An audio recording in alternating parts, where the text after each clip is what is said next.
हम्म। Next दिन वो एनेबेस का रह गया था, और आपने कुछ तो मशीन का इश्यू था ऐसे कुछ बोला था आपने। हाँ, मैंने चेंज करा लिया है, नया प्रोसेसर और बोर्ड चेंज कर लिया है, तो अभी कोई इशू नहीं आएगा। ओके। ठीक है, सो ये अपने पास ESXi है, और ESXi के साथ साथ ये हमारा एक सर्वर कंप्यूटर है जिसको हम NFS की तरीके से इस्तेमाल करने वाले हैं। ESXi में ऑलरेडी हमने एक वर्चुअल मशीन क्रिएट कर रखा है। Let me take the RDP of our ESXi।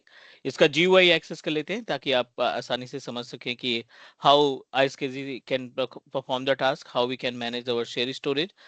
Production environment में जब भी हम बात करते हैं, 90% ऑर्गेनाइजेशन दे नीड टू हाँ establish their infrastructure with the help of share storage. जो भी वर्चुअल मशीन स्टैब्लिश होगा ना, वो शेयर स्टोरेज के थ्रू किया जाता है। रीजन इसका ये है कि शेयर स्टोरेज में हमारी वर्चुअल मशीन पूरी तरीके से सिक्योर रहती है।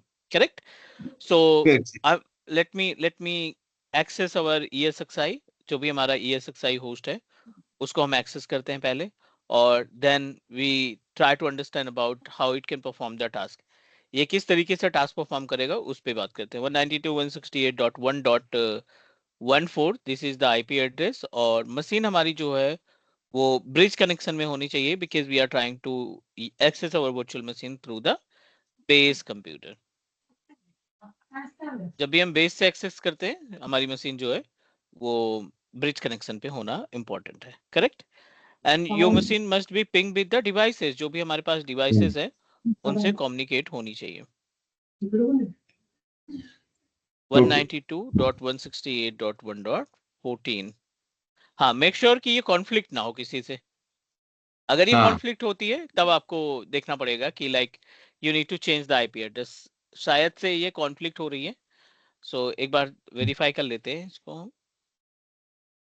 ओपन F2 प्रेस करेंगे। F2 क्या करता है, ये आपको उस पेज पे ले जाता है, राइट, जिसको हम हाँ बोलते राइट हैं सर। DSRM page. इसको हम बोलते हैं DSRM पेज। और DSRM पेज क्या होता है, डायरेक्ट कंसोल यूजर इंटरफेस। हाँ ठीक है, ये स्टैटिक हमने लगा रखा था, रिमेम्बर। तो एक बार इसको यस। डायनेमिक कर देते हैं अभी। अभी के लिए हम इसको डायनेमिक कर देते हैं, एंड सेव रिस्टार्ट इट। करना पड़ेगा आई थिंक ये। नहीं, रीस्टार्ट नेटवर्क मैनेजमेंट करें। ये नेटवर्क इंटरफेस ये नेटवर्क सेटिंग रिस्टार्ट करना पड़ेगा आई थिंक। देख लेते हैं। बाकी तो IP एड्रेस वगैरह ठीक ही है। लेट मी चेक। F2, यहाँ पे हमें ओपन करना है DSRM पार्ट को, और restart network management. F11 to okay. F11 कर लेते हैं ताकि हमारा नेटवर्क जो है रीस्टार्ट हो जाए। And identify the access of our machine। चलिए, सेम ही IP एड्रेस इसको असाइन हो गया ऑटोमेटिक में। ओके। DSCP ने इसको असाइन कर दिया। अब यहाँ पे हम इस मशीन का GUI एक्सेस कर लेते हैं, ESXi होस्ट का GUI एक्सेस कर लेते हैं। One storage is already available, local storage है। एक वर्चुअल मशीन हमने तैयार की थी जो इसी लोकल स्टोरेज का पार्ट हमने बनाया था। बट प्रोडक्शन इन्वायरमेंट में हमेशा हमें कोशिश करनी चाहिए कि your computer must be connected, your virtual machine must be available in share storage. आपका जो सिस्टम है ना, आपकी जो हम्म। वर्चुअल मशीन है, कितनी भी नंबर ऑफ वर्चुअल मशीन आप तैयार करते हैं, उनको आपको शेयर स्टोरेज में रखना है। ओके। ISKZ का पार्ट हम ऑलरेडी डिस्कस कर चुके हैं। अभी हम यहाँ पे हम्म। बात करने वाले हैं अनदर इंपॉर्टेंट पार्ट जिसको हम NFS सर बोलते आइस हैं। की में हमने जो लन है ना लन। लॉजिकल यूनिट नंबर, हाँ। हाँ मतलब आइस की जी स्टोरेज क्या रहता है और लन क्या रहता है, हाँ। उसका डिफरेंस मतलब मुझे नहीं दिक्कत हो रही नहीं, थी। चलो 2 मिनट दो, मैं let me help you to understand. This is our virtual machines management, और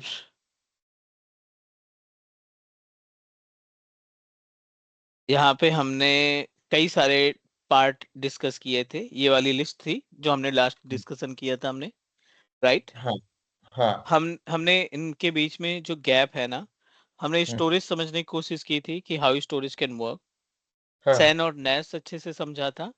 स्ट्रक्चर अनस्ट्रक्चर डेटा की बात करें तो जो डेटा आपका डेटाबेस से क्रिएट किया जाता है वो स्ट्रक्चर डेटा कहलाते हैं। जो डेटा आप पीडीएफ डॉक्यूमेंट है ना वो या हो गया था। इमेजेस, ये आपका अनस्ट्रक्चर्ड डेटाबेस कहलाता है, अनस्ट्रक्चर्ड डेटा हम्म, कंसीडर किए जाते हैं। अब यहाँ पे शेयर प्रोटोकॉल की बात करें, शेयर स्टोरेज प्रोटोकॉल में हमने आपको बताया था कि एक तो आईएसकेजी होगा जो हम्म, मोस्ट कॉमन यूसेज है, हम्म, और दूसरा एनएफएस होगा। अगला डेटा स्टोर, डिस्क और लन, ये आपके शेयर स्टोरेज के पार्ट होते हैं। लास्ट में आता है आरडीएम जिसको हम बोलते हैं रॉ डिस्क रा मैनेजमेंट। डिस्क मैनेजमेंट, ठीक है, हम्म, रा डिस्क मैनेजमेंट। सो अभी ये पार्ट बचा था हमारा, right, that we need to know, हमें इनके बारे में थोड़ा सा आइडिया होना चाहिए, करेक्ट। हम्म, हम्म, चलिए हम डायरेक्टली चलते हैं अभी शेयर स्टोरेज पे। शेयर स्टोरेज अभी हम यहाँ पे कॉन्फ़िगर करने वाले हैं इस मशीन के लिए। अपने पास एक सर्वर है जो अभी पूरी तरीके से ब्लैंक है, उस सर्वर का इस्तेमाल करने वाले हैं हम एज ए शेयर स्टोरेज, ठीक है।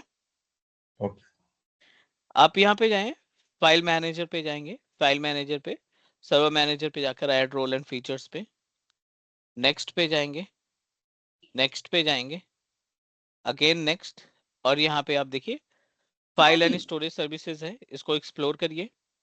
एक्सप्लोर हम्म, करने के बाद आप सिंपल सा सर्वर फॉर एनएफएस पे क्लिक किया और आईएसकेजी टारगेट सर्वर पे क्लिक किया।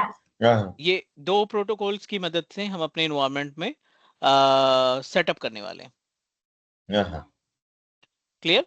तो ये दो प्रोटोकॉल यस, हमारे लिए इंपॉर्टेंट है, पहले हम इन दोनों प्रोटोकॉल्स को इंस्टॉल करेंगे and then we according to that we are going to perform the task. Production environment में भी इन्हीं प्रोटोकॉल्स का इस्तेमाल होता है, लार्ज बड़े बड़े स्टोरेज को हैंडल करने के लिए भी हम इसी इन्वायरमेंट को इस्तेमाल करते हैं, इसी सेटअप का इस्तेमाल करते हैं। चलिए let me proceed with next, next and install, ठीक है। ये हमने यहाँ पे हाँ। प्रोसीड किया इंस्टॉलेशन के लिए, एंड जैसे ये रेडी हो जाता है we are going to proceed for the next. Last time में अपना क्या डिस्कस हुआ था कि जो आज की ये है ना, तो मैंने आपको एक क्वेश्चन पूछा था कि आज की ये हमने ये विंडोज पे सेटअप कर दिया, ये दोनों लास्ट टाइम भी कुछ ऐसा एरर आया था, दोनों साथ में इंस्टॉल करते समय कुछ तो अच्छा दिक्कत अच्छा, आती हाँ थी। हाँ हाँ, वन बाय वन करना था हमें। हम्म। तो लास्ट टाइम ये डिस्कस हुआ था कि विंडोज पे अटैक हो सकता है, तो आज की स्टोरेज हम विंडोज पे ना ये करे करके, तो आपने मुझे ये टूल्स बताए थे I think just minute. Open filer, आपने क्या बोला था? वीएम बैकअप करके बोला था, ओपन फिलर करके बोला था, और डेटो करके बोला था। एग्जैक्टली, ओपन फाइलर वगैरह का इस्तेमाल करके हम कर सकते हैं। मैंने ना हम्म, ट्रूनेस करके यूज किया था, ट्रूनेस इंस्टॉल किया था मैंने स्टोरेज के लिए। स्टोरेज के लिए। ट्रूनेस इंस्टॉल किया। एक्चुअली क्या था, प्रोडक्शन एनवायरनमेंट था ना मेरा, उसमें मैंने एक वीएम जनरेट किया, ठीक है। उसको वो लाइट वेट है, ट्रूनेस जो है वो लाइट वेट है, तो उसको मैंने 20 GB दिया, और बाकी अनदर 2 डिस्क उसको अटैच किया मैंने 100 GB के। हेलो, ठीक है ठीक हेलो। है ठीक है, आई कैन हियर यू। तो मैंने क्या किया कि वो 20 GB था, उस पर मैंने ट्रूनेस इंस्टॉल कर दिया, और हम्म, अनदर रिमेनिंग जो 2 डिस्क थी 100 GB की, उसको मिररिंग करके उसमें एक कॉन्फ़िगरेशन आता है। मैंने आपको एक ये स्क्रीनशॉट भी भेजी थी मैंने आपको हाँ, कंफर्मेशन के लिए। हम्म, तो उसका स्टोरेज मैंने वो जो टेस्टिंग था उसके साथ शेयर किया, उसमें अटैच भी हुआ और उसमें वीएम भी जनरेट हुआ, ट्रूनेस करके है करके। उसमें स्केल और कोर दो वर्जन आते हैं। कोर जो है वो ओल्ड वाला वर्जन है, और स्केल वाला जो है वो मतलब लेटेस्ट वर्जन है। ठीक है ठीक है ठीक है ठीक है। तो मैंने वो इंस्टॉल किया था। उनका आई थिंक लाइसेंस भी है सपोर्ट के लिए, लेकिन मतलब मैंने ट्रायल के लिया था, तो मतलब वो फ्री है, खाली सपोर्ट के लिए उनके ये हम्म, रहेगा, पेएबल रहेगा। अच्छा अच्छा। तो ये डाटो वगैरह उसमें कुछ ओपन सोर्स है, मतलब फ्री वाला कौन सा है इसमें? ओपन फाइलर है सब फ्री वाला। ओपन फाइलर फ्री है क्या? ओपन फाइलर फ्री है, उसके लिए कोई चार्जेस नहीं है, नो नीड टू पे any amount. Okay, it means we need to install on hardware directly. आप हार्डवेयर पे इंस्टॉल, आप अपने ऑपरेटिंग सिस्टम पे भी इंस्टॉल कर सकते हो, हार्डवेयर पे भी डायरेक्टली इंस्टॉल कर सकते हो और किसी मशीन के ऊपर भी उसको इंस्टॉल किया जा सकता है। हाँ, ओके ओके। मतलब वो उसमें विंडोज ओएस रहेगा या फिर ये रहेगा? ओपन फाइलर के लिए लिनक्स बेस्ड हाँ, ऑपरेटिंग सिस्टम रहेगा वो, सॉरी। लिनक्स बेस्ड रहेगा, लिनक्स पे आधारित है। ओके ओके ओके हम्म। ओके। तो फिर ओपन फाइल मतलब डायरेक्टली भी हम उबंटू से वो कॉन्फ़िगर कर सकते हैं ना, एसकेजी और सीआईएफएस भी कॉन्फ़िगर कर सकते हैं, लास्ट टाइम आपने बोला था। करेक्ट, सीआईएफएस भी उस पे तो सेटअप किया जा ओपन सकता है। फाइलर इंस्टॉल करने का बेनिफिट क्या रहेगा फिर मुझे? ओपन फाइलर इंस्टॉल करने का बेनिफिट यही रहेगा कि सर्वर वगैरह की जरूरत नहीं पड़ेगी ना हमारे पास, जैसे हम अभी सर्वर पे काम कर रहे हैं तो उस केस में सर्वर की रिक्वायरमेंट नहीं रहेगी। नहीं समझ में नहीं आया फिर, जैसे कि? अभी हम आईएसकेजी कहाँ पे कॉन्फ़िगर कर रहे हैं, आईएसकेजी हम अपने विंडोज सर्वर 2019 पे कॉन्फ़िगर कर रहे हैं, राइट। बराबर है। अगर हमारे पास ओपन फाइलर होगा, अगर हमारे हाँ, पास ओपन फाइलर होगा तो उस ओपन फाइलर में को सेटअप करने के बाद सर्वर की जरूरत नहीं रहेगी। सर्वर की मतलब फिर स्टोरेज सर्वर तो रहेगा ना फिर? स्टोरेज डिवाइस रहेगी, वो ओपन फाइलर से जुड़ जाएगी। स्टोरेज मतलब डिवाइस रहेगी, ओपन फाइलर से हाँ, कनेक्ट हो जाएगी और फिर ओपन फाइलर की सेटिंग्स में जा करके ओपन फाइलर की नहीं फिर ओपन फाइलर इंस्टॉल कहाँ पे करना है फिर? किसी मशीन पे कर लो, कहीं पे भी पे कर लो। जैसे कि मान लो एक मेरा स्टोरेज सर्वर है, ओके, उस पे विंडोज वगैरह कुछ नहीं, डायरेक्ट ओपन फाइलर ही डालना है, ऐसे बोल रहे हो आप? हाँ ऐसा कर लेंगे। हाँ, तो ओपन फाइलर चलो का मतलब मैं जैसे आपको कि एक जीआई आता है, डायग्राम जैसे के उसको थ्रू समझाने की कोशिश करता हूँ, हाउ इट कैन हाँ, perform the task in real environment. ठीक है, ओके, एक ओपन फाइलर सेटअप, ठीक है, यहाँ पे हम बात कर लेते हाँ, हैं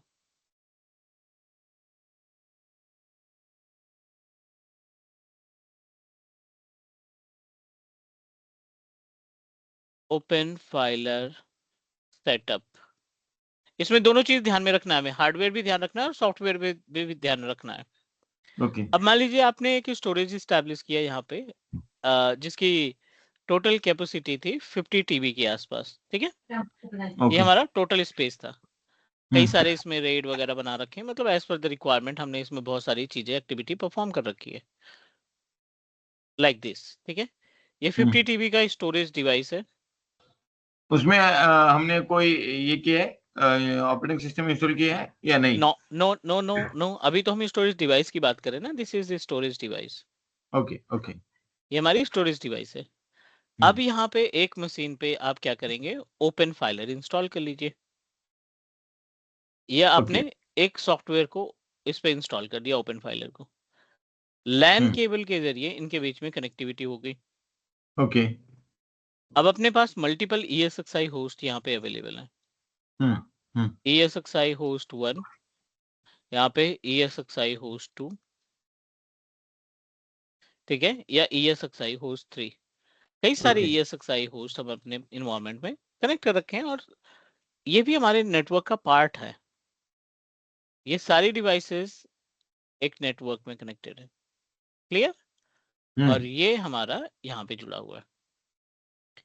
ये क्या करेगा, इस 25 टीबी के स्पेस को, 50 टीबी के स्पेस को, जो हम्म, डिमांड आएगी, जो रिक्वेस्ट आएगी क्लाइंट की तरफ से, हम्म, ESXi होस्ट की तरफ से जो डिमांड आएगी, हम्म। उसके अकॉर्डिंग ये टास्क परफॉर्म करेगा। लेकिन सर इसमें और एक दिक्कत हो सकती है ना फिर, जैसे कि ASXi कम्युनिकेट करेगा स्विच थ्रू इस ओपन फाइलर मशीन से, ओके, हाँ उसके हाँ, बाद कम्युनिकेट करेगा स्टोरेज सर्वर से, स्टोरेज डिवाइस सॉरी, ये स्टोरेज डिवाइस ये हम डायरेक्ट इस मशीन में भी लगा सकते हैं ना फिर?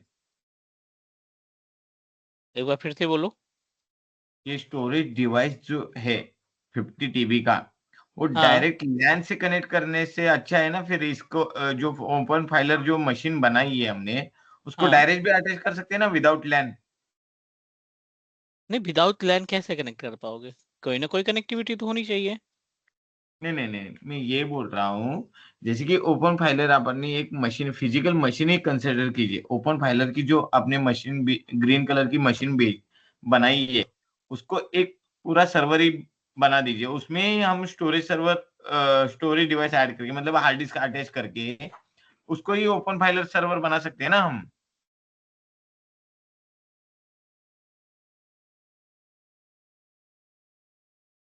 हेलो।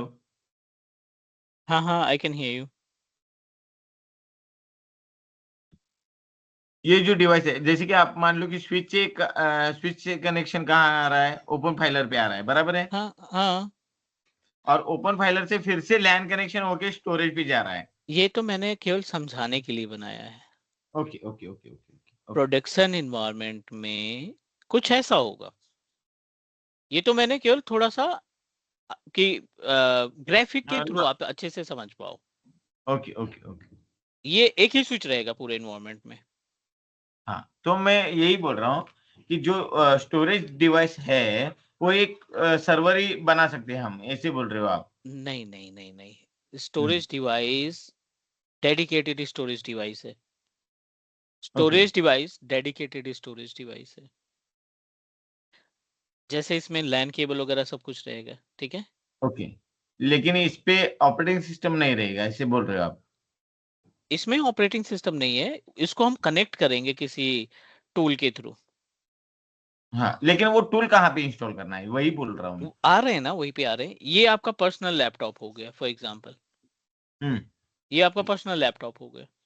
हम्म। इस पर्सनल लैपटॉप पे आपने ओपन फाइलर नाम का सॉफ्टवेयर इंस्टॉल किया, ओके। या आप जो भी आप सॉफ्टवेयर यूज करना चाहते हैं हाँ।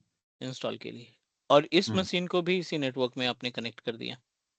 ओके। आपका 50 टीबी का स्पेस, आपका ओपन फाइलर का कंप्यूटर, और ये हाँ जितने भी ESXi होस्ट हैं, हाँ। ये सभी आपस में कनेक्टेड हैं। ओके एक ही नेटवर्क पे ये जुड़े हुए हैं, connected okay to each other with the help of same network okay. से ये कनेक्टेड है। Now, hmm. अब ये जो 50 टीबी का स्पेस है ना, इसको मैनेज करना है हमें। Okay we need to manage these like edge devices. Okay. इन डिवाइसेस को आपस में क्या करना है, मैनेज करने का काम करना है। कैसे? हम्म पहले इस 50 टीबी को आप GUI के फॉर्मेट में यहाँ पे एक्सेस करोगे। हम्म ये पूरा एक्सेस मिल गया, ग्राफिक के फॉर्मेट में आपको मिल गया, दिखाई पड़ गया। एंड हम्म नाउ, अब इस 50 टीबी में से, इस 50 टीबी में जो जो अलग अलग रिक्वायरमेंट होगी। अब जैसे इसने डिमांड की, ESXi होस्ट 1 ने डिमांड की कि I need a 5 TB of space, requested for 10 TB of space, requested for another 5 TB of space। हम्म। हर एक ESXi ने सेपरेट रिक्वायरमेंट ओपन फाइलर को यानी स्टोरेज टीम को फॉरवर्ड की। अब ओपन फाइलर क्या करेगा, इनसे इनकी आईपी एड्रेस की डिमांड करेगा कि can you please share me your IP address. आप अपने ESXi होस्ट की आईपी एड्रेस को प्रोवाइड करो। You need to share the IP address of your ESXi host, ठीक है। हम्म। अब ये क्या करेगा, यहाँ पे जो टुकड़े बनेंगे, टुकड़े इन the sense I am talking about, जो पीसेस हाँ, बनेंगे, वो है ना। 5 TB 10 TB एंड 5 TB। हाँ, उसको बोला जाता है लन। ओके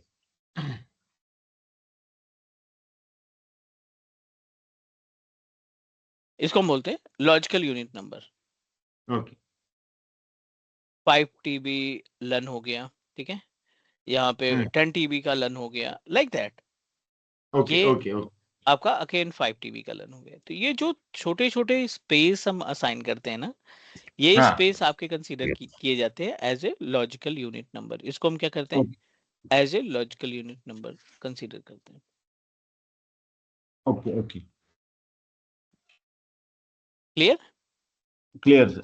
हम इसका मीडिएटर एज ए मीडिएटर इस्तेमाल करते हैं, और फिर अपने अकॉर्डिंग इस 25 टीबी में से 5 टीबी इसको दे दिया, 10 TB सेकेंड को दे दिया, अगेन 5 TB को इसको दे दिया। और ये आप मॉनिटर भी करते रहो अपनी रिक्वायरमेंट के अकॉर्डिंग। आप इसको क्या कर सकते हैं, मॉनिटर भी करते रहेंगे। ओके। All okay. तो फिर अभी ये लैन जो ओवरऑल स्टोरेज डिवाइस जो है 50 TB का, वो लैन से कनेक्ट है आप बोल रहे हो, बराबर है। तो उसको एक पर्टिकुलर आईपी देनी पड़ेगी फिर। डिवाइस को किसकी आईपी एड्रेस की बात कर रहे हैं? अभी जो अपना 50 टीबी जो व्हाइट कलर का आपने लिखा है, ओके, हाँ वो स्विच थ्रू ही कनेक्टेड है, ऐसे बोल रहे हैं आप, बराबर है? हाँ तो ये ओपन फाइलर जो अब मेरा पर्सनल लैपटॉप है, जो स्टोरेज को मैनेज करेगा, तो स्टोरेज को भी पर्टिकुलर एक आईपी देनी चाहिए ना फिर? ये स्टोरेज के पास एक अपनी खुद की आईपी एड्रेस होगी, डेफिनेटली लैन से जुड़ा है इसका हाँ मतलब इसका हाँ खुद का एक आईपी एड्रेस होगा। हाँ। तो वो आईपी एड्रेस उसको देने के लिए उसमें कुछ तो ऑपरेटिंग सिस्टम या कुछ तो सिस्टम होनी चाहिए ना फिर? नहीं, प्रिंटर में भी हम आईपी एड्रेस असाइन कर लेते हैं, बट प्रिंटर में कोई ऑपरेटिंग सिस्टम नहीं होता।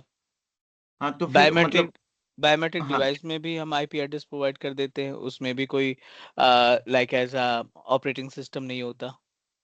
तो फिर मतलब मैं वही बोल रहा हूँ, विदाउट ऑपरेटिंग सिस्टम वो स्टोरेज डिवाइस जो है, सर्वर जो मेरा है, हाँ, उसको मैं आईपी कैसे दे दूंगा? ये वही वही मेरा उस क्वेश्चन है। उसका खुद का एक टूल होता है, मतलब उसका खुद का ऑपरेटिंग सिस्टम होता है। नॉर्मल विंडोज 10 ऑपरेटिंग सिस्टम वगैरह नहीं होते, उसका खुद हम्म। का एक ऑपरेटिंग सिस्टम होता है, छोटा सा लाइट वेट। और उस एज लाइट लाइक वेट, मतलब जैसे कि फायरवॉल में जो फर्मवेयर रहता है, एज लाइक वैसे? आप जैसे वाईफाई एक्सेस करते हो ना, वाईफाई भी तो कॉन्फ़िगर करते हो आप। हाँ हाँ हाँ। वाईफाई को हम क्या करते हैं, ब्राउजर के थ्रू एक्सेस किया, ब्राउजर के थ्रू ओके एक्सेस करने के बाद हमने उसमें जो भी चेंजेस करना है वो हम चेंज कर सकते हैं। Correct. Okay okay okay okay, मतलब उसका वो कुछ ना कुछ स्मॉल उसमें ये स्मॉल ऑपरेटिंग सिस्टम या लाइटवेट सॉफ्टवेयर रहता ही है, जो उसको हम सेटिंग कर पाए हाँ, उसकी। एटलीस्ट आईपी एड्रेस प्रोवाइड करने के लिए एक प्लेस तो आपको मिलेगा डेडिकेटेड, हम्म। है ना? मतलब क्या एक हुआ है कि मतलब मैं ये क्यों कंफ्यूज था सर, कि हाँ हमारे एनवायरनमेंट में है ना, मतलब ऐसा कुछ डिवाइस नहीं है, स्टोरेज डिवाइस, ओके। तो हमने एक बड़ा वाला सर्वर लिया है, वो जो बैकअप सर्वर करके है उसको, लेकिन हम्म उसमें भी हमने ऑपरेटिंग सिस्टम इंस्टॉल करके रखी है, उसका खुद का है, जैसे कि आप बोल रहे हो, ऐसा कुछ ये नहीं है, इंटरनल जो सॉफ्टवेयर उसमें इंस्टॉल रहना चाहिए वो है ही नहीं उसमें। अच्छा। हाँ, तो इसको जैसे मैं कंफ्यूज हुआ। नहीं नहीं नहीं नहीं, इसमें है। अभी क्लियर हो गया ये? ओके ओके सर, अभी क्लियर है। चलो, अब हम अपने इस डिवाइस को ना दो शेयर स्टोरेज प्रोवाइड करने वाले हैं, एक आईएसकेजी के जरिए और दूसरा एनएफएस के जरिए। ओके। दोनों में बहुत गैप है। आईएसकेजी का कॉन्सेप्ट अलग जाता है और एनएफएस का कॉन्सेप्ट अलग जाता है, दोनों में बहुत ज्यादा गैप है। ओके। ठीक है। उसमें से दोनों में से बेटर कौन सा रहेगा सर, प्रोडक्शन लेवल पे? सिक्योरिटी के अकॉर्डिंग आईएसकेजी बेटर रहता है। और अगर आपको ओके लगता है कि I need to download my data, location में आपको जो डेटा रखा जाए उसको आपको देखना है, तो in this situation you can proceed with NFS वाला पार्ट। ओके ओके, मान मतलब लीजिए, जियोग्राफिकली हम चेक कर सकते हैं, एनएफएस अगर रहा तो वो हम चेक कर सकते हैं, ऐसे आप बोल रहे हो? उसका हाँ पर्टिकुलर जो पाथ हमें पता चल पाएगा उसका? हाँ, जैसे आपने ESXi से कोई वर्चुअल मशीन बनाई शेयर स्टोरेज में, ठीक है? ओके। ESXi से कोई वर्चुअल मशीन बनाई आपने, ये शेयर स्टोरेज पे रखा, और आप चाहते हैं कि उसका जो स्पेस है, मतलब उसकी जो हार्ड डिस्क वगैरह है, वो हार्ड डिस्क आपको दिखाई पड़े, तो एनएफएस इस्तेमाल करें। आप चाहते हैं कि मेरी हार्ड डिस्क कोई ना देख पाए, तो उस सिचुएशन हम्म। में you can proceed with ISKG. Okay. उसमें सर कुछ लैगिंग इश्यू रहता है, मतलब जैसे कि एसएक्स है और जो स्टोरेज सर्वर है, उसको हम्म स्पीड अप करने के लिए, मतलब उसका स्पीड बढ़ाने के लिए, या मतलब ज्यादा परफॉर्म करने के लिए कुछ ऐसा कुछ सेटिंग रहता है क्या उसमें? ये तो लैन कनेक्शन थ्रू नहीं नहीं नहीं नहीं कम्युनिकेट नहीं कर नहीं रहा नहीं, स्पीड की अगर हम बात करें तो you can increase the speed with the help of जो केबल लगाएंगे ना, उस केबल के जरिए होगा। जैसे आज के आपने नॉर्मल यूटीपी केबल लगाया तो अलग स्पेस, अलग स्पीड मिलेगी। अगर आपने like you are going to proceed with another cable in the sense like आपने फाइबर ऑप्टिक लगाया तो उसकी स्पीड अलग रहेगी। है। ओके ओके ओके, मतलब बेटर फाइबर ऑप्टिक ही रहेगा ना? फाइबर ऑप्टिक थोड़ा सा कॉस्टली पड़ता है, बट डेफिनेटली उसकी जो स्पीड रहती है नॉर्मल यूटीपी केबल से कई गुना फास्ट रहती ओके है ना? ओके। तो जो लैगिंग होती है, वो लैगिंग के चांसेस कम रहेंगे कि ठीक है, इमीडिएटली आपका जो स्पेस है वो आपका डायरेक्टली एसोसिएट हो जाएगा विद द आईएसकेजी या वर्चुअल मशीन्स पे जो आप ऐड करना चाहते हैं, उसमें बहुत ज़्यादा टाइम नहीं लगने वाला। ठीक है। Okay sir, okay okay. ठीक है, सो चलते हैं आगे बढ़ते हैं। यहाँ पे प्रैक्टिकल देख लेते हैं। आईएसकेजी हमारे पास इंस्टॉल हो गया, सर्वर में इंस्टॉल किया, और इस ESXi होस्ट की जो आईपी एड्रेस हमने कॉन्फ़िगर की 14 कॉन्फ़िगर की। एज इट इज हमारे ESXi हमारे सर्वर की भी एक आईपी एड्रेस होगी जो हम like we are going to use as a provider, storage provider, और उसके बाद फिर हम we are going to discuss about NFS वाला पार्ट। ये अपना सर्वर है जिसमें हमने अभी थोड़ी देर पहले आईएसकेजी प्रोटोकॉल को कॉन्फ़िगर किया, राइट? राइट। CMD ओपन किया, आईपी कॉन्फ़िग हमने टाइप किया, 3 इसकी आईपी एड्रेस दिखाई पड़ रही है, राइट? ये हमारी हाँ सर्वर की आईपी एड्रेस है। अब आप स्टार्ट पे क्लिक करो, go to the server manager dashboard, और सर्वर मैनेजर डैशबोर्ड पे जाके लोकल सर्वर पे आईएसकेजी आएगा। यहाँ पे फाइल एंड स्टोरेज सर्विसेज पे जाने के बाद फाइल एंड स्टोरेज सर्विसेज पे क्लिक करेंगे, आईएसकेजी का ऑप्शन दिखाई पड़ेगा। आईएसकेजी का ऑप्शन देखने के बाद पे क्लिक करने के बाद we just need to proceed with task पे जाएंगे, create new virtual machine ISKG. हाँ स्पेस इनफ है, 89 पॉइंट समथिंग जीबी के आसपास है। नेक्स्ट पे क्लिक किया, यहाँ पे नाम दे देते हैं शेयर, आपके ऊपर डिपेंड करता है शेयर स्पेस पे कोई सा भी नाम देने के लिए। अब इसमें 25 जीबी का स्पेस हम प्रोवाइड कर रहे हैं। Okay 25 GB of space I wanted to share with them. किसके साथ? ESXi आईएसकेजी के साथ, ESXi होस्ट के साथ। नेक्स्ट न्यू आईएसकेजी टारगेट पे जाएंगे, यहाँ पे नाम दे देते हैं शेयर होस्ट। नेक्स्ट पे क्लिक किया, और this is the panel where we can set up the target. यहाँ पे हम ओके टारगेट को सेट कर सकते हैं। ऐड पे क्लिक किया, 4 तरीके हैं अपने पास स्पेस को डिस्ट्रीब्यूट करने के लिए। पहला ऑप्शन है IQN के थ्रू, दूसरा है DNS नेम के थ्रू, और तीसरा है आपके पास IP एड्रेस और MAC एड्रेस के जरिए। हमने ये ESXi होस्ट का IP एड्रेस कॉन्फ़िगर कर रखा है, जिसको हमने 14 IP एड्रेस दे रखा है, आई थिंक यस 192.168.1.14। ओके किया, नेक्स्ट किया, नेक्स्ट किया, और क्रिएट कर दिया। 25 जीबी का स्पेस हमने अपने 14 जो ESXi होस्ट है उसको 25 जीबी का स्पेस प्रोवाइड कर दिया immediately, correct? Okay not connected, अभी ये कनेक्टेड नहीं है। ये हमारा जो स्पेस हमने प्रोवाइड किया unfortunately which is not okay connected. अब आप आएंगे ESXi होस्ट पे, GUI पैनल पे, और स्टोरेज में ही रहेंगे। स्टोरेज में क्लिक करने के बाद आप देखिए अडेप्टर का ऑप्शन दिखाई पड़ रहा है यहाँ पे। ये वो अडेप्टर है जो आपको वर्चुअली दोनों के बीच में कम्युनिकेशन एस्टैब्लिश करने का ऑप्शन प्रोवाइड करेगा। इसको हम बोलते हैं आईएसकेजी अडेप्टर। इसमें हम फाइंड करेंगे क्या? आईएसकेजी का अडेप्टर, जो प्रोटोकॉल है उसका अडेप्टर हम फाइंड करेंगे।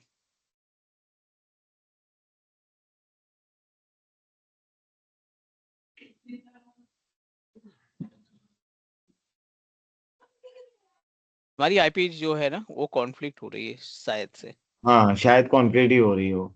है ना? तो ये बार बार क्योंकि इतनी मैन्युअली उसको अलग ही दे दीजिए ना, 151 वगैरह दे दीजिए। फिर आईएसकेजी हमें बनाना पड़ेगा।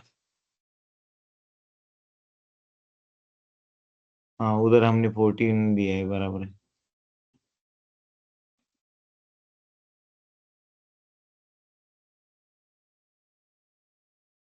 अच्छा, ये सेव नहीं हुआ था।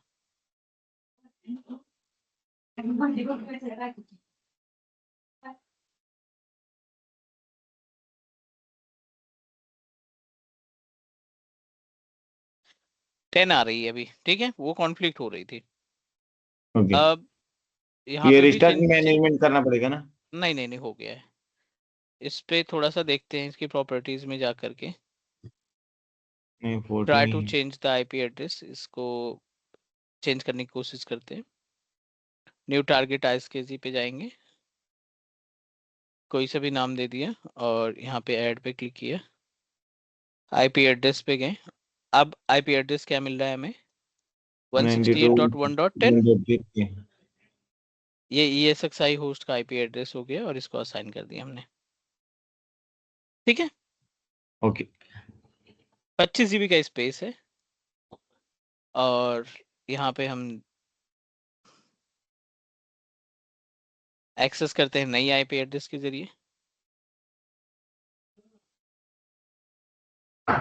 रूट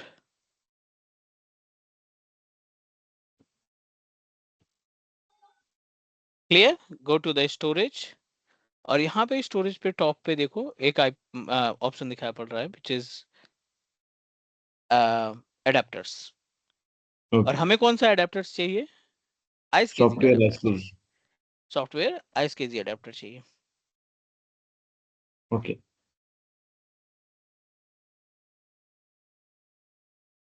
डबल क्लिक, सॉफ्टवेयर आईएसकेजी, यहाँ पे डायनेमिक है।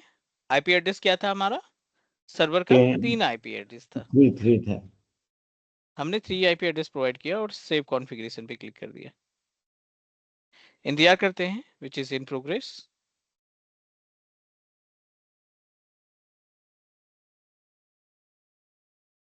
एक बार कंफर्म कर लेते हैं कि क्या ये कनेक्ट हुआ। राइट क्लिक करके रिफ्रेश किया, कनेक्टेड। अब ये 25 जीबी का स्पेस जो है ना, स्टोरेज में जाओ, डेटा स्टोर में, add new data add store करना पे जाओ, पड़ेगा। नेक्स्ट पे जाओ, और ये हमने आईएसकेजी आईएसकेजी शेयर आईएसकेजी आई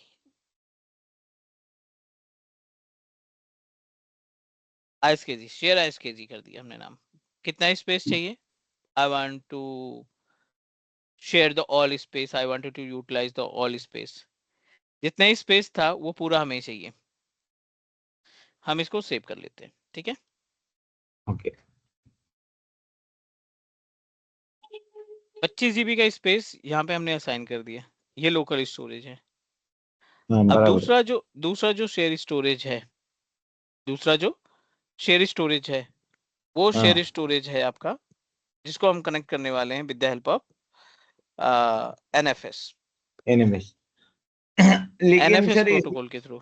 और एक बात कि जैसे थोड़ी देर पहले आपने बताया कि स्टोरेज का हमने जैसे कि लन बनाया।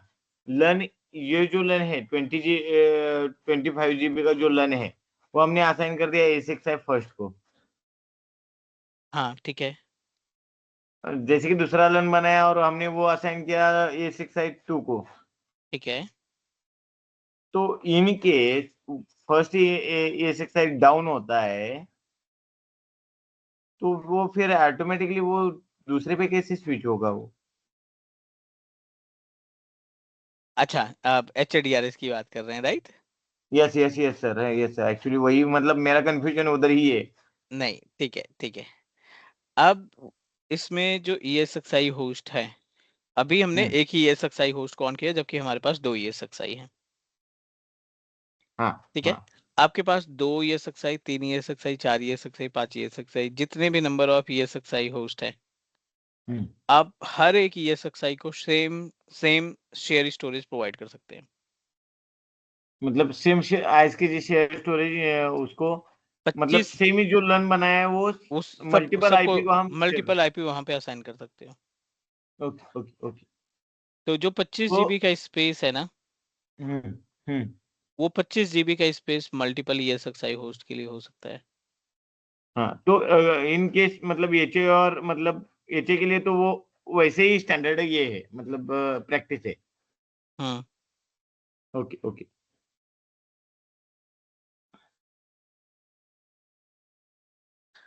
और ओके, ओके सर। अभी जो स्पेस दिया वो हमने आईएसकेजी के थ्रू दिया।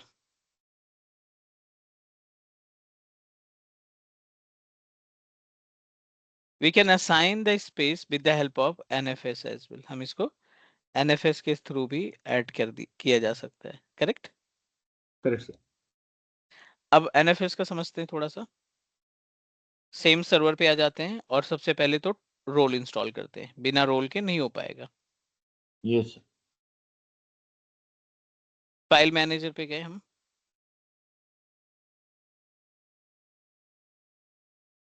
ऐड रोल एंड फीचर्स पे गए,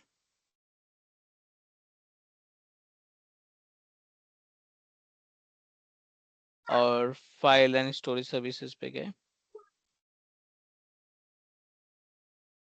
इस बार सर्वर फॉर एनएफएस कर दिया।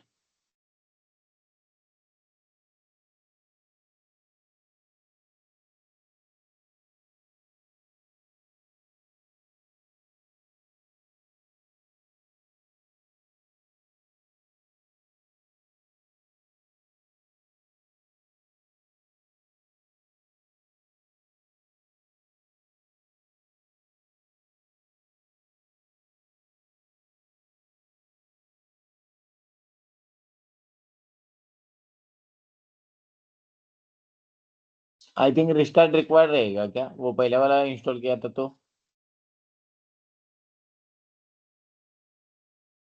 हेलो। हाँ, इसमें ना अभी शायद आईपी एड्रेस भी ऑटोमेटिक है, I don't know. ncpa.cpl।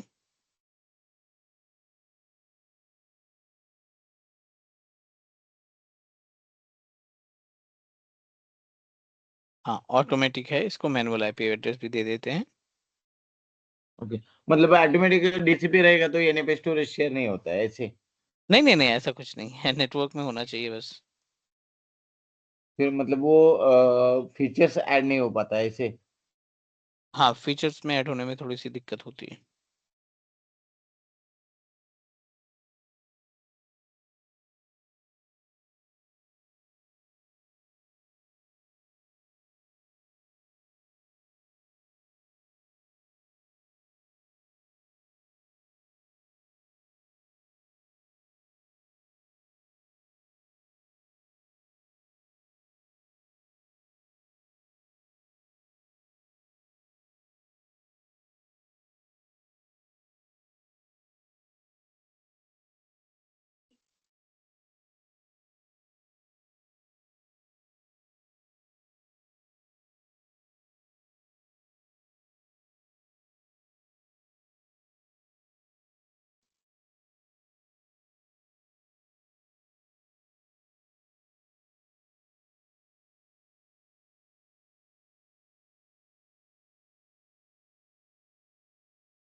I don't specified server failed, the operations cannot complete because the server that is required.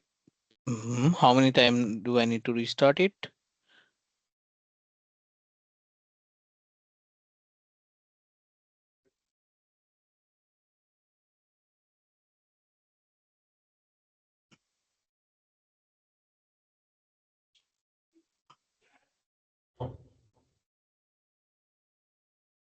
ठीक है, just give me 1 minute. Storage पे चलते हैं। यहाँ पे अच्छा खासा स्पेस है अपने पास, इसमें से ना थोड़ा सा स्पेस श्रिंक कर लेते हैं, ठीक है। Sink okay. वॉल्यूम पे जाते हैं। सिंक वॉल्यूम पे जाने के बाद 20 GB, बहुत ज्यादा नहीं, 20,000 MB यानी 20 GB का स्पेस हम यहाँ से ब्रेक कर लेते हैं।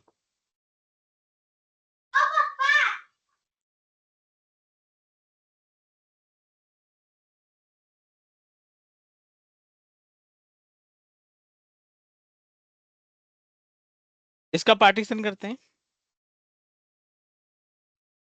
ओके। और इसमें एक फोल्डर शेयर करते हैं with the help of NFS protocol. NFS protocol के जरिए इसमें स्पेस को डिस्ट्रीब्यूट करने का काम करते हैं, ठीक है। Okay open this PC, E drive पे जाएंगे, फोल्डर पे आप कोई सा भी नाम दे दो, इट्स नॉट मैंडेटरी कि एनएफएस नाम का ही फोल्डर होना चाहिए। आप इस फोल्डर पे राइट क्लिक करो, प्रॉपर्टीज पे जाओ। अभी आप देखो इसमें एनएफएस शेयरिंग नहीं आ रहा है कहीं पे, राइट। हाँ बराबर है। अभी यहाँ पे एनएफएस शेयरिंग नहीं आ रहा है, इसका मतलब एनएफएस सर्विस इस पे इंस्टॉल नहीं हुई। एक बार और ओके रीस्टार्ट करते हैं, फिर उसके बाद चेक करते हैं, क्योंकि इसमें जो प्रॉब्लम बता रहा है ना वो रीस्टार्ट की ही बता रहा है हाँ कि रिस्टार्ट दैट की यू नीड बात। To restart your computer.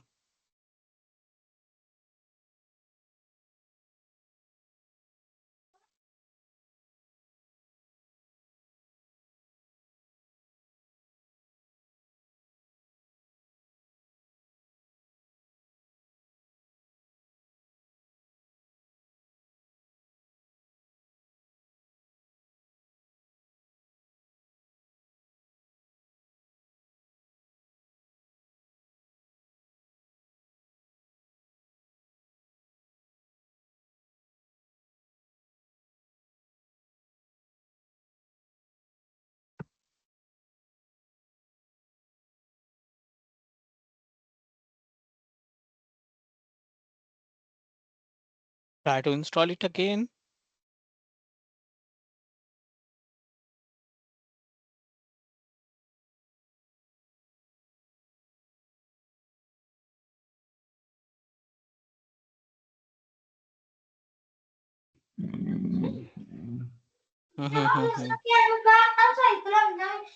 services.msc and यहाँ पे देखते हैं एनएफएस का network file system.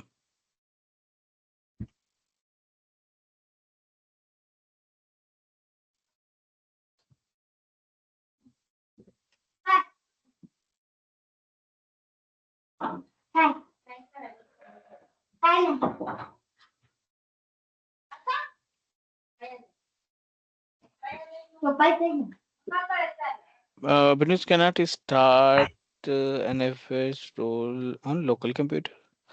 Okay. Fine.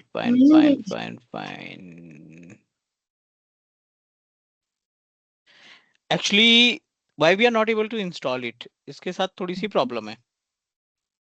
क्यों, क्या हुआ था? The problem is that NFS associated with DNS. Okay okay मतलब ये कि अगर हमें NFS चाहिए ना तो वो केवल हम्म AD सर्वर में होगा। ओके ओके ओके क्योंकि आप सर्वर बना रहे हो ना, NFS सर्वर बना रहे हो, मतलब डिस्ट्रीब्यूटर बना बराबर। रहे हो आप। तो डू वन थिंग, मुझे एक दूसरे मशीन की जरूरत भी है, क्योंकि ये वीम बैकअप तो मैंने सेपरेटली फिर हो जाएगा। I am going to turn off it और एक नया सर्वर बना लेते हैं। Okay and the okay new server that we are going to use for dedicated storage. AD की जरूरत पड़ेगी तो हमें एडी लगाना पड़ेगा। Okay we okay must need to involve the active directory domain services, तभी हमारा एनएफएस काम करेगा, which is not applicable for the local server. All okay. Okay ADDS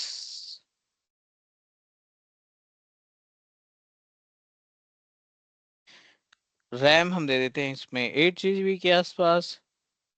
bridge connection definitely I want to connect with the help of Wi-Fi router। और यहाँ पे हम नाम hard disk दे देते थोड़ा सा ज्यादा, ताकि हमें कोई प्रॉब्लम ना हो इन केस।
Hello sir.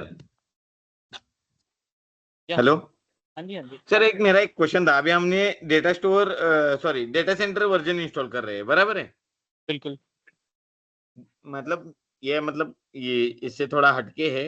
वो हाइपर वी के रिलेटेड जो मेरा क्वेश्चन है, जैसे कि हमने डेटा सर्वर इंस्टॉल कर दिया और उसका लाइसेंस कॉपी ले लिया हमने डेटा सेंटर का, ठीक है? तो वो हाइपर वीएम में जो वर्चुअल मशीन हम बनाते हैं, उसको एप्लीकेबल रहते हैं वो ओएस को, मतलब लाइसेंस? हाँ, applicable रहते हैं। मतलब मेरा क्वेश्चन समझ में आया ना आपको? मैं समझ गया। Hello. I can hear you, yes. हाँ, मतलब मुझे ये बोलना था, क्या डेटा सेंटर लाइसेंस हमने अगर ले लिया तो वो एप्लीकेबल होना चाहिए जो हाइपर-वी में जितने भी मशीन्स हम क्रिएट करते हैं उसको वो एज ए विंडोज लाइसेंस ही रहेगा, ऐसे बोल रहे हो आप, बराबर है ना? हाँ, क्योंकि आप जब लाइसेंस परचेज करते हो ना, मेन हाँ बेस मशीन का आपने लाइसेंस परचेज किया, हाँ, डेटा अ, सेंटर वाला तो जो इंस्टॉल किया है वो। कोई भी है, तो उसके अंदर जो ईएसएक्सआई सॉरी जो हाइपरवाइजर है ना, वो भी तो इंक्लूडेड है ना, वो भी तो हमारी उसका पार्ट है, ओके। वो भी लेकिन हमारे उसका ऑपरेटिंग सिस्टम का वो जो पार्ट है। गेस्ट ओएस है, गेस्ट हम्म ओएस है, वो उसको कैसे एप्लीकेबल रहेगा, ये पूछ रहा हूँ मैं। अच्छा, guest operating system hyper V हाँ का लाइसेंस उसमें अवेलेबल है। ऑपरेटिंग सिस्टम तो आप अलग अलग इंस्टॉल करेंगे ना उसमें। हाँ हाँ हाँ। नहीं, ऑपरेटिंग जैसे कि सिस्टम, मान लो कि मैंने विंडोज पे है ना हाइपर वी इंस्टॉल कर दिया, और हाँ, उसके ऊपर मैंने जो गेस्ट ओएस है वो सबके सब विंडोज ही है, मतलब उसपे मैंने उबंटू वगैरह इंस्टॉल ही नहीं किया। कोई मतलब नहीं, ठीक है। जो आपने मेन मशीन इंस्टॉल की है वो सर्वर 2019 इस्तेमाल किया है फॉर एग्जांपल, हाँ हाँ। ठीक है।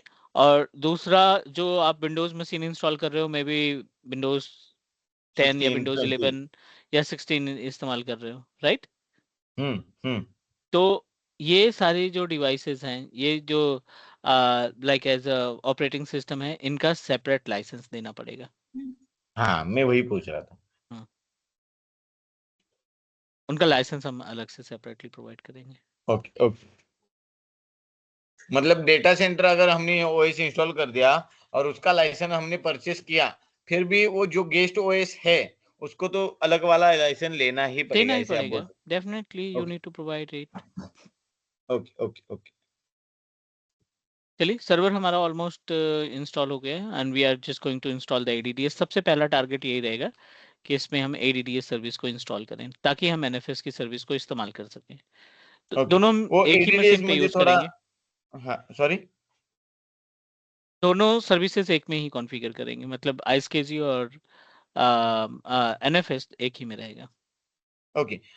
मेरा एडीडीएस भी थोड़ा मतलब वीक ही है, ऐसे आप बोल सकते हो। मैंने लास्ट टाइम भी आपको बोला था कि एडीडीएस और डोमेन जो है वो मेरा हम्म थोड़ा वीक है। हम्म तो ये भी कंसेप्ट अच्छा है कि मतलब साथ साथ में ही वो क्लियर हाँ, हो ठीक रहा है। है। नहीं, एडीडीएस का तो पूरा का अपना पूरा का पूरा पार्ट है।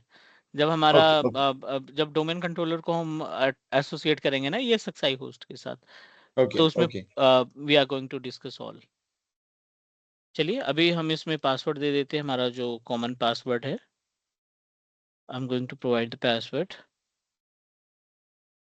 और you need to install VMware tools, क्योंकि आप देखिए स्क्रीन हमारी थोड़ा सा हाफ में आ रही है। हाँ हाँ ओनली हाँ। The reason of VMware tools इसमें इंस्टॉल नहीं हुआ है। जब भी हम ओके VMware वर्कस्टेशन का इस्तेमाल करते हैं ना, ये सॉफ्टवेयर का इस्तेमाल करते हैं, तो ये छोटा सा टूल हमें इंस्टॉल करना ही पड़ता है free of cost. Okay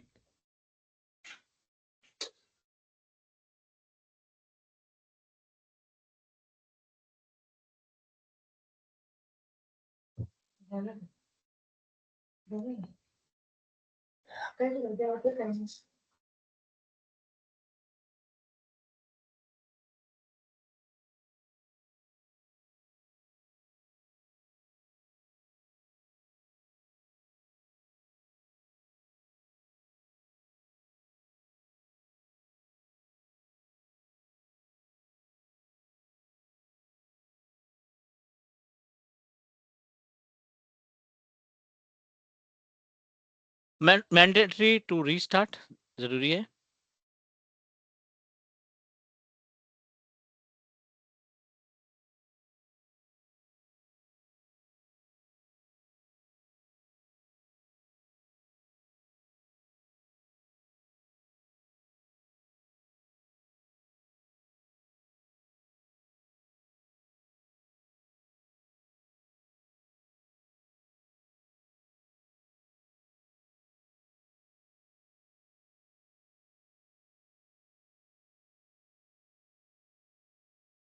I don't want to make any changes with the IP address.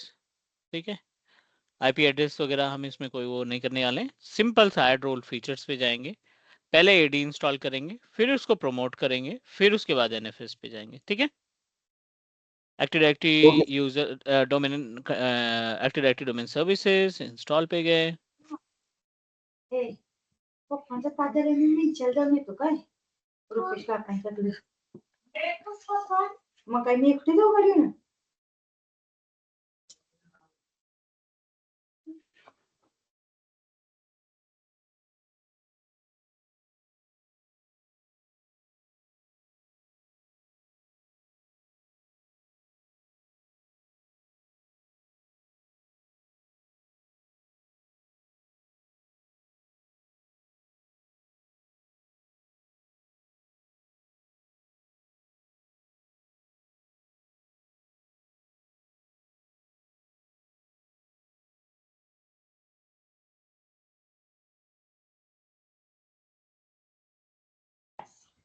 Sir, जो एक्टिव डायरेक्टरी में हम डोमेन डालते हैं, हेलो, या वो डोमेन जो डालते हैं, अगर हमारा लोकल पीसी है तो हम ट्रायल के लिए कुछ भी डाल सकते हैं ना? कोई सा भी नाम दे सकते हैं। और अगर सपोज मान लो कि वो डोमेन अगर हमारा रजिस्टर हो, वो उस टाइम वो वाला कंसेप्ट अलग ही रहता है। देखो, अगर आपने प्लान किया है कि इन फ्यूचर हम सेम ऑन प्रोमाइसेस के डोमेन को क्लाउड पे ले जाने वाले हैं, जैसे माइक्रोसॉफ्ट 365 हो गया, एज्योर हो गया, इंट्यून हो गया, कोई भी हाँ क्लाउड प्लेटफॉर्म पे अगर आप अपने ऑन प्रोमाइसेस का डोमेन ले जाना चाहते हैं, तो आप हाँ हमेशा कोशिश करना, you always use registered domain. Registered domain, जो पब्लिक डोमेन है उसको आप इस्तेमाल करें, ओके ओके है ना? तो ये ओके। आपकी हेल्प करेगा। तो अभी के लिए हम यहाँ पे एक डोमेन बना देते हैं with name of cloud.com।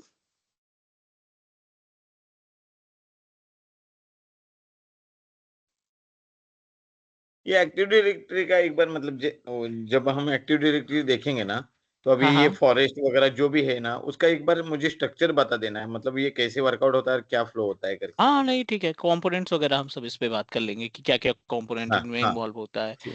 Forest क्या है, डीसी क्या है, आरओडीसी क्या है, जीसी क्या है ना?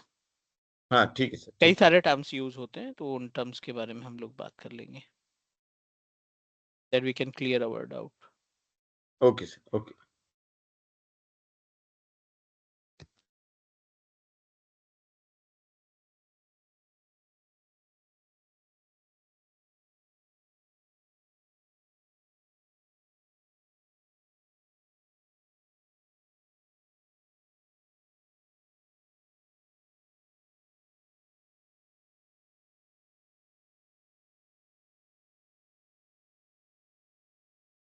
अगला यहाँ पे स्टेप है, डीएसआरएम पासवर्ड के लिए इंतजार करना पड़ेगा, थोड़ा सा वेट कर लेते हैं, then we can proceed with DSRM password. DSRM password provide करने के बाद we'll get the access of our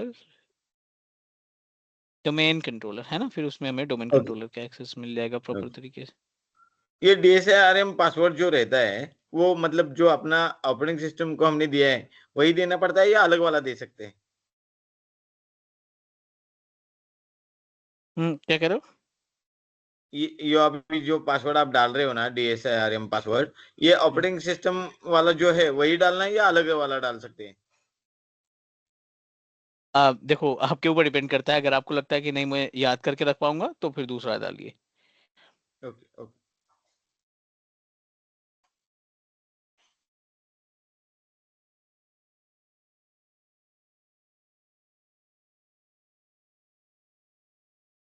ले लिया उसने आई थिंक।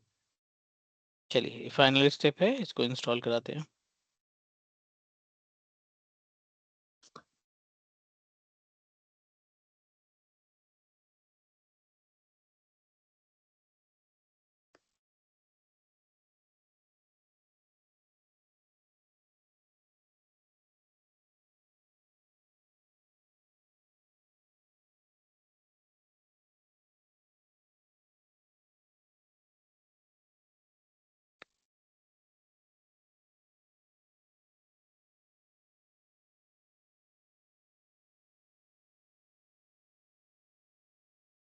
थोड़ा सा टाइम लगेगा इसमें, वेट करते हैं।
हेलो।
Hello, yes sir. ठीक है, अभी यहाँ पे हमने इसको इंस्टॉल किया। ठीक है। नाउ नेक्स्ट स्टेप में डिस्क mgmt.msc, और इसमें ना एक डेडिकेटेड पार्टीशन बना लेते हैं, क्योंकि अपने पास इनफ स्पेस है 120 GB के आसपास। तो एक 30 GB का स्पेस यहाँ पे हम क्रिएट कर लेते हैं, ठीक है। Okay sir. और इसको NFS की तरीके से इस्तेमाल करेंगे।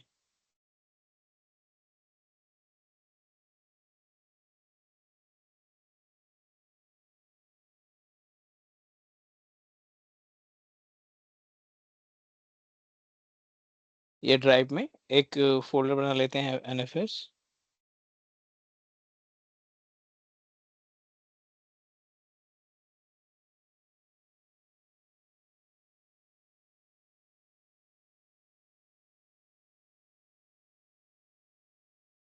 NFS, और अब आप इस पे राइट क्लिक करके प्रॉपर्टीज पे जाएंगे ना, तो आप देखिए कॉर्नर पे एक NFS शेयरिंग अलग दिखाई पड़ रहा है, राइट। Yes sir. यस। अब आप मैनेज NFS पे जाओ, शेयर दिस NFS पे जाओ, परमिशन पे जाओ, और ये जो रीड ओनली है ना, इसको रीड राइट करो सबसे पहले, ठीक है। ऐड पे जाओ, और जो IP एड्रेस है आपके सिस्टम की 192.168.1.4, ये IP को भी रीड राइट कर दो। ओके। रूट एक्सेस असाइन कर दिया, परमिशन को अप्लाई किया, ओके किया, क्लोज किया। अब आप आ जाओ ESXi होस्ट पे जो हमने एक्सेस किया था। यहाँ पे हम स्टोरेज को ऐड करने वाले हैं with the help of NFS storage, और बहुत सिंपल सा स्टेप इस्तेमाल करना है। सर्वर का जो लोकेशन है इस फोल्डर की लोकेशन पे काम करेगा।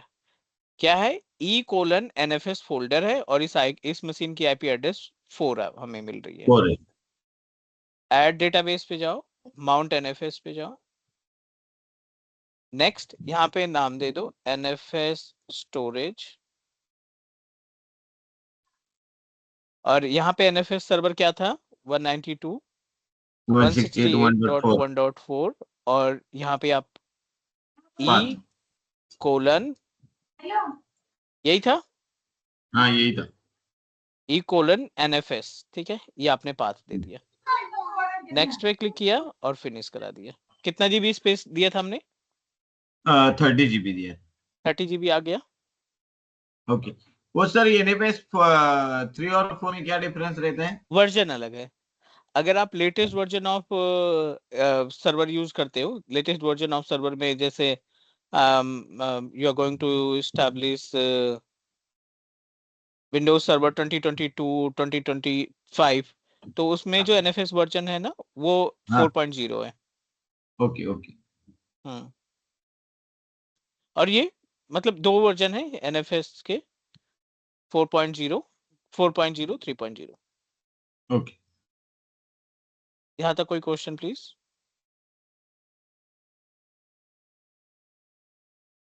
No sir no. ठीक है, ये अपने पास NFS हुआ और ISKG हुआ, दोनों पार्ट हमने कंप्लीट किया।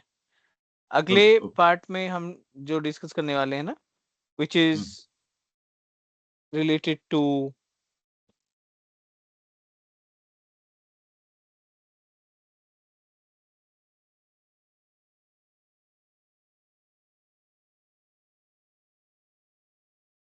ठीक है। सो अगला जो हमारा रहेगा ना वो डोमेन का पार्ट रहेगा। ओके। नेटवर्क बाद में देखेंगे उसमें। नहीं नहीं, पहले डोमेन फिर नेटवर्क। Okay okay. चलो, कल हमें AD का पार्ट कंप्लीट करेंगे। ADDS हमारे पास है और हम इसमें इसको इस्तेमाल करेंगे। Okay sir okay. चलो, कल सर कितने बजे क्लास रहेगा? सेम टाइम पे। 5:30 बजे रहेगा क्या? हाँ, 5:30 से 7। ठीक है ठीक है। Okay okay. Okay, okay thank you. Thank you.